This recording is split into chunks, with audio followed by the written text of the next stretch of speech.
Hello there, everyone. Good evening, good afternoon, good morning. I don't know where you are. Welcome back to another one of our Kickoff Clash weekly roundups, taking a look at what's happening. And obviously, I've recorded this on a Thursday, which means that the first three games of APAC have also already happened today. So we're going to be diving into a load of that sort of stuff. But my word, last week was a big one, and there's been a load of news that's been coming out across the week, and we're obviously going to finish up today with looking at some of our Preds. So, without further ado, we might as well just get on with this, and we're going to go straight into our first topic today, which is quite simply, the Philadelphia Fusion dethroned the Shanghai Dragons. Wow. First game of APAC. I think most people, including myself, predicted Shanghai to run away with this one. I didn't believe that Fusion were going to come out of the blocks as fast as they did, but wow. Wowee, Fusion last week, they looked absolutely phenomenal. This team really came out of the blocks fast. I think that they really performed to the best of their ability against Shanghai.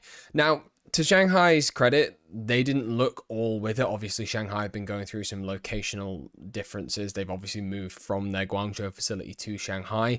But I believe that Fusion still played incredibly well.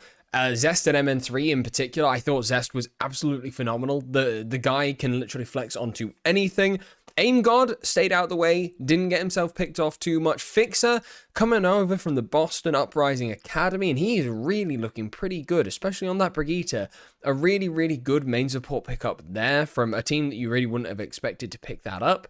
And I think the most important thing about Fusion at the moment is that they have a really good read on the meta. Obviously, Belos, Ray, and Fury are playing fantastic, but their read has been really good.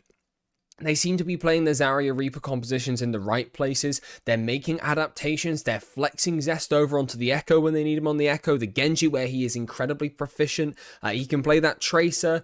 MN3 as well is doing similar things. MN3's been coming in quite a lot on this Cassidy and has also been playing the Ashe, which we'll go into a little bit more in a second. But it's been a really good showing already from the Fusion so far. I've been incredibly impressed with what they've been able to show us, and I simply believe that there's more in store.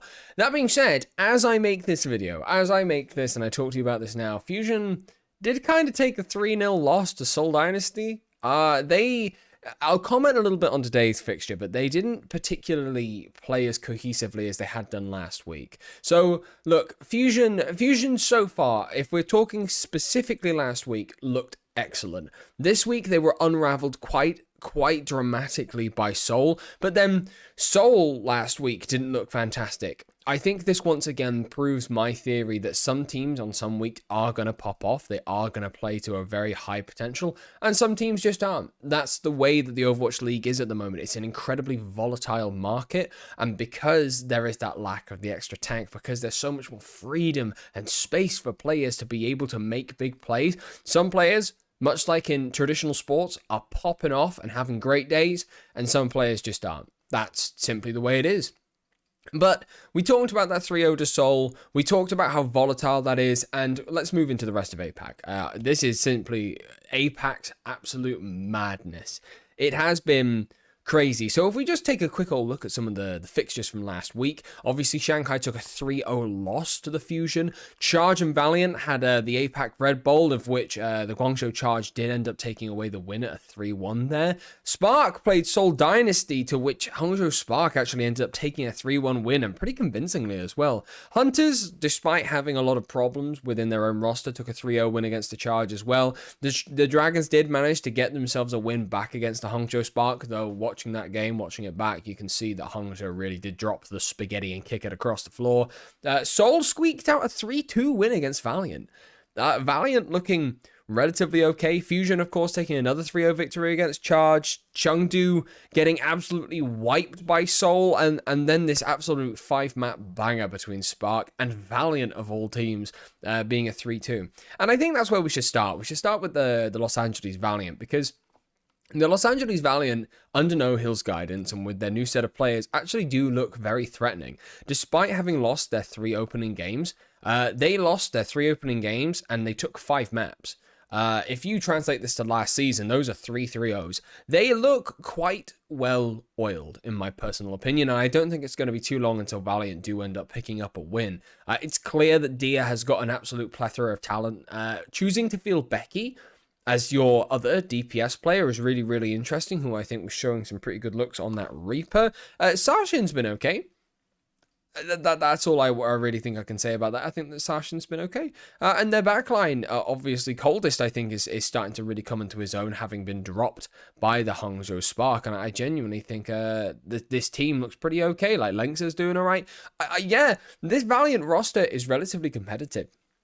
And I think that they have been performing relatively well so far. So good on Valiant, honestly. I think that if Valiant come into a game with really, really sort of like hyped up players and they all really step up to the mark, I think they could take it to anybody, to be perfectly honest. Like, I mean, I think they've got Dragons this week.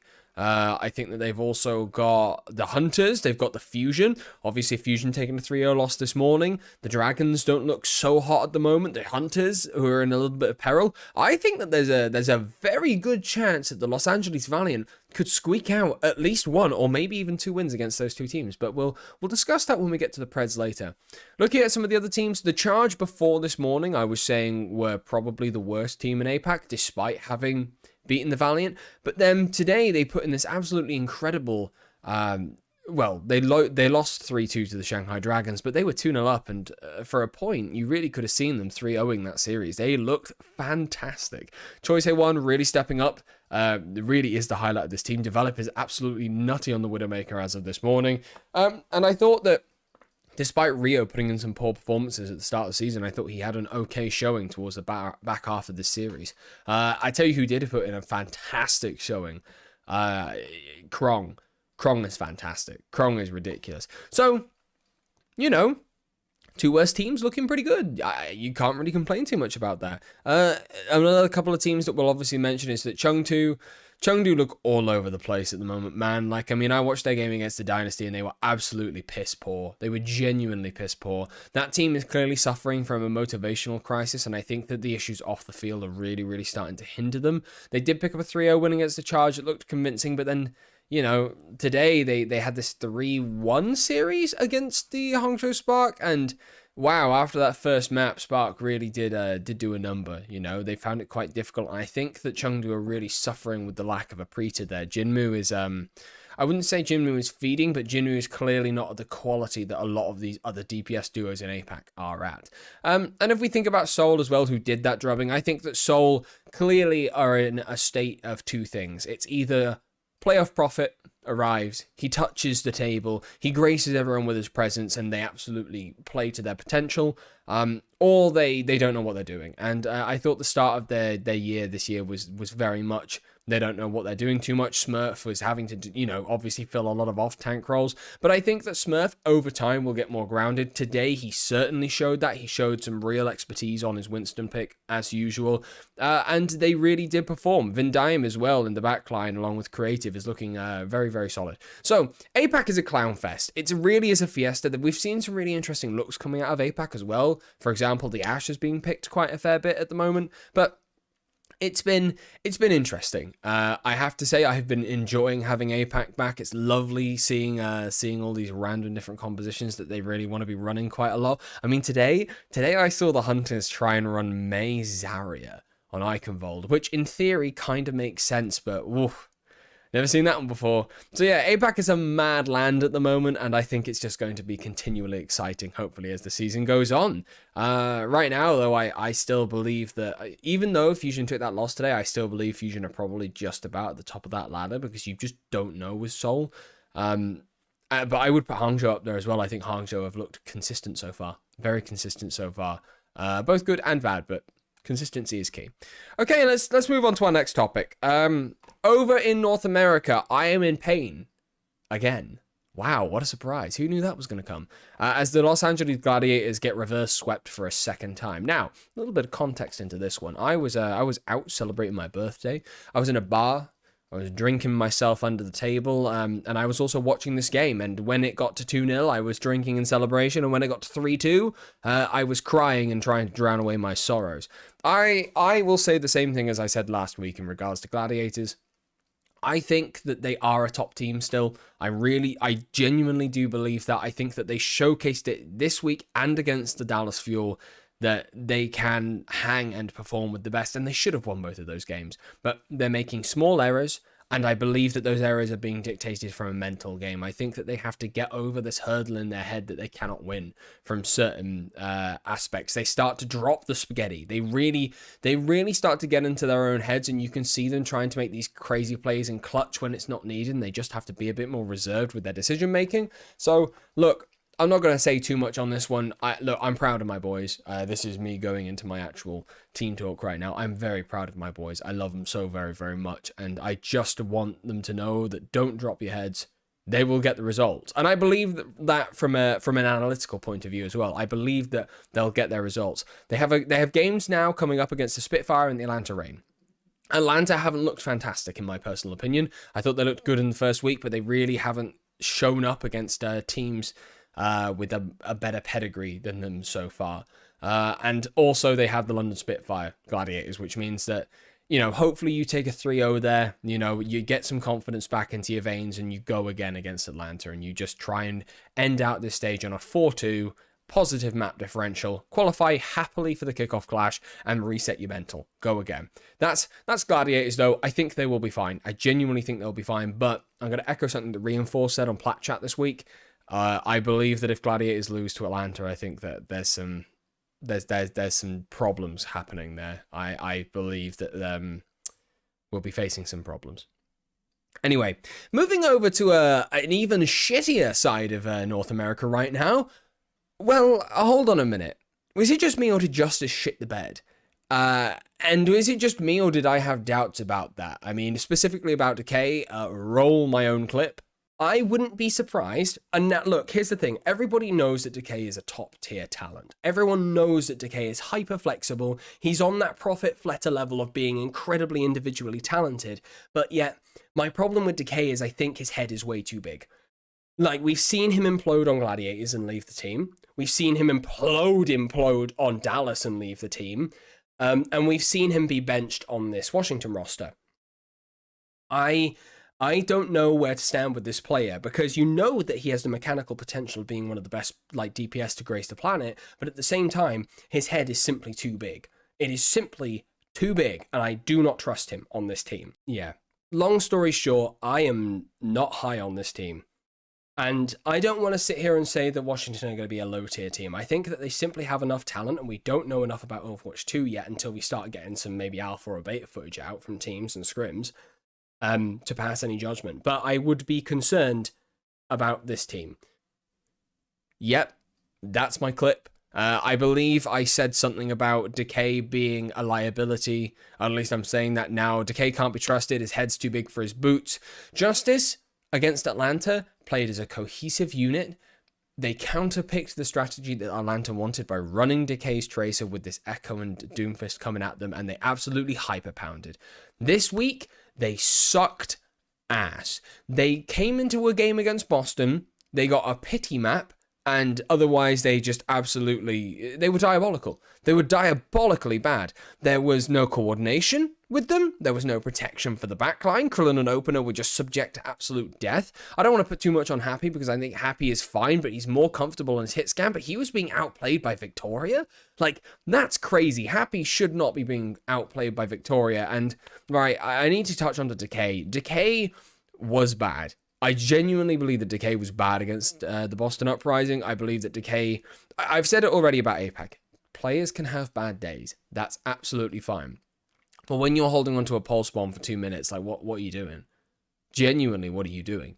He clearly just wasn't able to handle that pressure from that game for some reason today. I think they maybe came in thinking it was going to be a whitewash, and it wasn't. And the other thing that Justice haven't done, and it's showing now, it's showing that their coaching staff is simply not good enough, and that's a shame because I think Ty Dollar is incredible, as I've already said in my preseason stuff. But what's really starting to show is that they have an inability to adapt.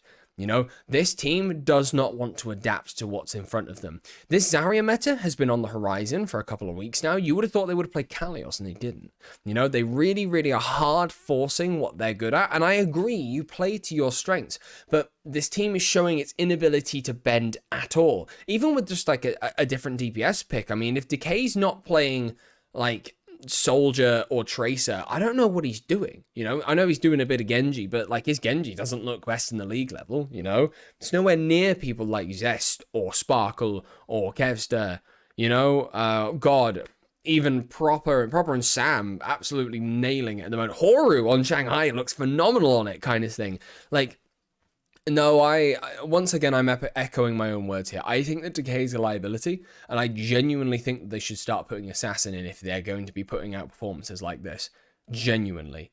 I was not impressed at all, and I think that Justice are going to continue to either perform at random intervals of being good, or they're going to be bad. That's what this team is, you know, and until they get some extra coaching staff in there, and they learn to adapt, and maybe, again, I don't mean to hound too much on Decay, but I see this guy, and I see a player that has too big of an ego in a team, and doesn't want to switch heroes every now and then. He'll throw his weight around and say, I'm not comfortable playing this, and he won't play it.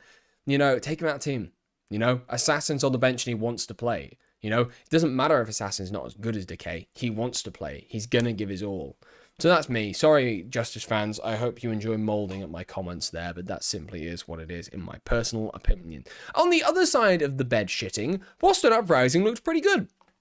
I thought the Boston Uprising did a good job. I think that Punk Zarya was actually very, very competent. I think that putting in Victoria and Valentine together was great. Victoria had a great game. He really, really did have a great game. Crimzo being in for most of that series was excellent. Crimzo is so good on Ana. Like, genuinely so good on Ana. And Faith is consistent. You know, he's not best, but he's consistent. And I appreciate that from a player. Boston were able to flex. They moved their heroes around a little bit. Okay, they played to their strengths. They looked genuinely good. Their ult cycling was really good. They knew their win conditions. It was just good play from Boston, honestly. I don't want to take too much away from them by saying that they were playing a shit Washington Justice, because that is part of it. But fair play to Boston. Well done. You are a professional organization. Good stuff. And I have to say, this will move on to our next topic as well, and this is my second to last topic of the day. But Boston actually ended up releasing some players. They ended up releasing some players basically before this, but we didn't know because obviously they weren't playing. But the two that have gone, they let go of Marvel and Striker. Roll the clip again. Striker returns to Boston. 2018 Striker found himself on Boston with Krusty, which is now the coach of San Francisco Shock, moves to San Francisco with Krusty, wins 2 league titles, gets into the 4th season and retires midway through. Okay, look, I like to quote people here, but I've watched a fair amount of Plat Chat in my time. I've listened to Avast say a lot of things, both brilliant and stupid, but I trust Avast when Avast turns around and says what the atmosphere on Boston was like with this guy in the roster. I don't know if this is a good move. Bright spots of talent on this team, and they have covered every single base, which is great. A lot of teams, i.e. like your New Yorks, your Parises of this world, haven't covered every single base. Houston as well. So many teams right now not covering their bases. Boston have certainly done that. But I am concerned about the characteristics of this team. And I am concerned of whether there is too much cooking going on in the kitchen. Obviously, Striker is a large question mark with Boston, and with the rumblings that you would hear from Shock and the rumblings that you've heard from Avast and what he was like in 2018, this might be an interesting character to have in here. So we'll see what happens there. What did I say? Huh? It's amazing that some of these opinions, okay, and some of these hot takes from the start of the season, okay, yes, some of them were influenced by other people in the community, but the fact of the matter is that they've come to fruition. Some of them have come to fruition, and that is absolutely mind-boggling to me. Striker was too big for his boots, clearly. There is another interview that has allegedly come out from Striker, which was quite nasty, but Striker clearly has been let go because of his attitude around the team. I think if I've been sat here ragging on Decay for having his head too big for his boots, then I need to double down on that for Striker, because Striker clearly his attitude didn't mix well with the team. And whether you agree with it or not, it was clearly creating a toxic environment for the rest of the team. And look how they're performing when he's not there. That is all you need to know. That's all you need to know to correlate their success from them dropping him. On the other end of the stick, though, Marvel's obviously left for his own personal well-being, understandably so. I mean, it must be so difficult for some of these kids, right, to literally up sticks from their home country, okay, to move halfway across the world, okay, living in basically a box doing the same thing every day. It takes an absolutely monumental amount of mental strength to be able to do that, and I respect any player and any team that has to decide, yep, I'm prioritizing my own mental instead of this game. And that's good. That's fair play. So, you know, at the end of the day, Boston wish them both, you know, the best in their endeavors. Fair enough. Good stuff. But I think overall, that I personally, I think this is mainly down to the Striker departure and not having to juggle 3 tanks. But I think this is probably a good thing for Boston. This actually takes away from my other point that I had about them at the start of the season, where I thought they had too many cooks in the kitchen. Now, the only extra cooks they have are Itzal and MCD. I mean, look, fair enough. You've got them to fill some gaps. That's the important bit. You don't necessarily have to bring them in, but you've got them. They'll fill some gaps. Good stuff. Boston and Washington having some pretty rough games actually coming up this week. Boston have to play the Dallas Fuel, and Washington have to play the Florida Mayhem. And I believe that could really go either way, depending on which Washington turn up, kind of thing. So we'll see what happens. My last topic before we go into our Preds is a relatively short one. A story came out earlier this week about the Toronto Defiant, coming out from Halo of Thought, suggesting that Muse and Finale had actually handed in some trade requests. That has since been debunked by their general manager and by Muse himself. I remember Deepe actually putting out a tweet as well, basically like confirming the character of Muse and that he's not a confrontational person just for the sake of confrontation. It's all for the well-being of the team. So, you know, if you're a Toronto fan, that was a bit of an upset, probably a little bit scary at a time. You don't want to be losing Muse. Muse has looked really good this season. And I also think Finale's looked really good this season as well. I thought Finale and Happy actually the first week looked pretty good. Obviously, Although is now there with them, and that means that Finale's game time is probably going to suffer a little bit. But I would hold firm. I think that both of these players have looked good this season, and I think you just have to trust in what KDG is probably trying to achieve with that team. So yeah, good stuff, Toronto. You're still going. You're all right. These 2 players are still around. Right then, I believe we should move on to some predictions. Right then, let's take a fat old look at this then. We'll start with APAC. Look, you can see my predictions from APAC today. I got Chengdu and Hangzhou completely right. I mean, I didn't expect Shanghai to turn it around, but they actually managed to against Guangzhou.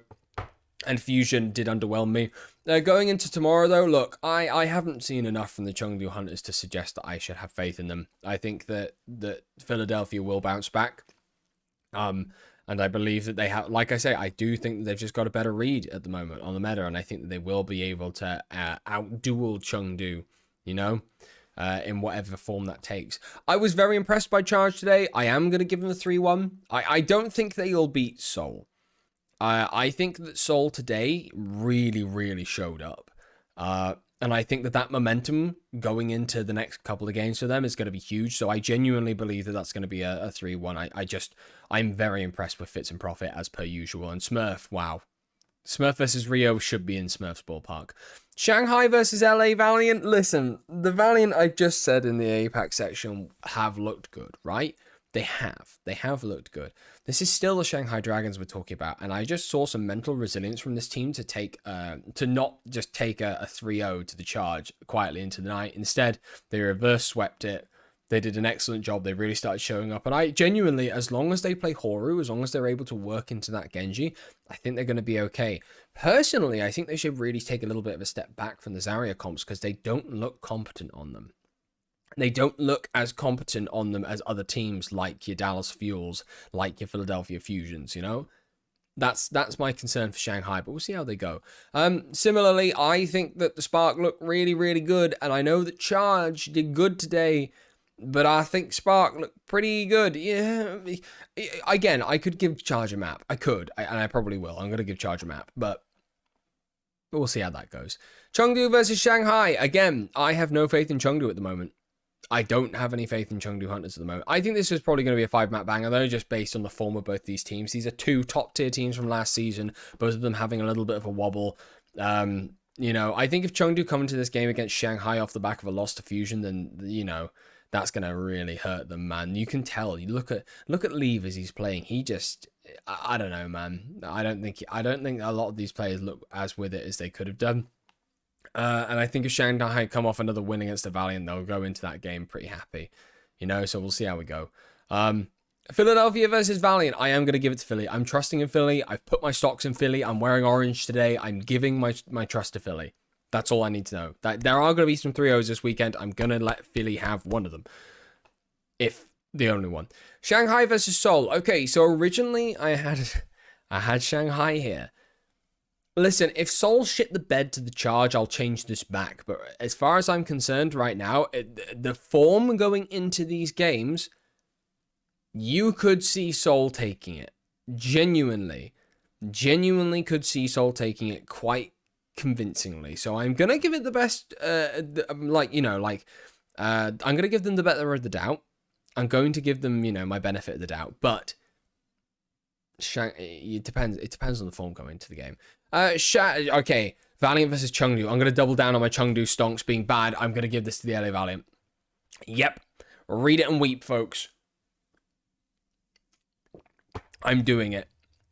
I'm going to say that the Los Angeles Valiant are going to beat the Chengdu Hunters. It's going to be their first win of the season, and they're going to absolutely clobber them.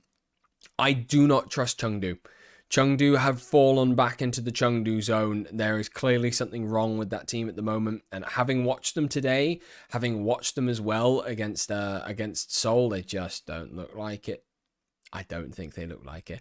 And I think that this last match is an absolute fucking banger. Can I just say that? This match looks like an absolute fucking banger between Hangzhou and Philadelphia. And I'm going to give the benefit of the doubt to Philadelphia Fusion again, though I could absolutely see the Spark winning it. Absolutely, without a shadow of doubt. I think that I really think that this is a test of two fantastic teams. But I think that the liability of Spark, shitting the bed against the Dragons just a little bit, just a tad, having that close series against Valiant shows that they're not all that they want to be just yet, you know. And I think that they'll develop really well into the week. But I do think that Fusion's Winston comps look better at the moment. I think the Gouchouet looked better today specifically, but I think the Belos Ray is looking really, really good at the moment, even despite having that absolute loss to the Seoul Dynasty. I mean, look, let's be real. Like, you lose to Seoul and Winston v Winston, that's understandable because Smurf is the best Winston in the world. That's just it. Okay, so that's APAC. Let's move on to NA really quickly. Okay, Gladiators Spitfire 3-0. It has to be. I believe in London at the moment. I think that London look like a much better team than they have done in previous years. But their wins, I believe, came from New York and Titans this season, and they haven't played Paris yet. So, no, they beat Boston as well. Didn't they? Did they beat Boston as well? I think so. So yeah, look, London have played some pretty poo-poo teams, you know? They have pulled up a big old fat loss against Houston as well, but yeah, I'm sorry to say this, London. I don't think you're getting past LA. This is their bounce back game. Toronto versus New York. Look, it doesn't matter how many problems Toronto have right now. I just think that New York need a reset, man. My problem in New York isn't even necessarily all of their players. I think Kellen's looked fine. I think Yaki's looked okay. I think that Flores looked okay. My problem is that I think that Gangnam Jin doesn't look good on main support. I just don't think he does. Like, clearly, he's a flex support player. And Myungbong, since moving from Boston, now looks really mediocre in a team that has higher hopes. You know, like really mediocre. So their backline just isn't doing it for me. And Toronto have showcased that they're pretty good at focusing down the backline. They've shown that they have that coordination. The Heese is always lease. It's always looking for it. And Chorong and Twilight just so much better, man. They are so much better. So yeah, I'm going to give this one to Toronto. We'll give New York a pity map. San Francisco, Vancouver, that's a 3-0. They're going to have a perfect stage. They've looked good. San Francisco have looked good. It should be 5-1 because Glad should have beaten them, but well, yeah. All right, Atlanta, London. So it's interesting because Atlanta played Vancouver last week. They obviously took a 3-0, but they put Gator in the lineup. I wasn't particularly impressed with Gator's Winston last week. I simply wasn't. But then obviously these Doomfist compositions are starting to fall out of the meta as well because people have worked them out. People know like how to mitigate them. They know exactly what to run, and we've seen a dominant rise of these sort of like tracer compositions to try and counteract it and just prevent people running it.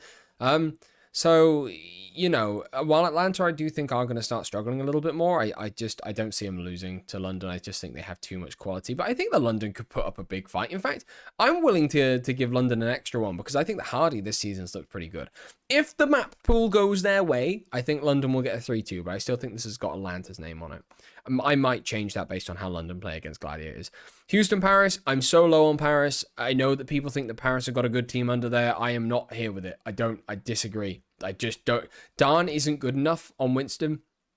Vestola is not good enough for a Zarya composition. I miss Naga personally, but that is me.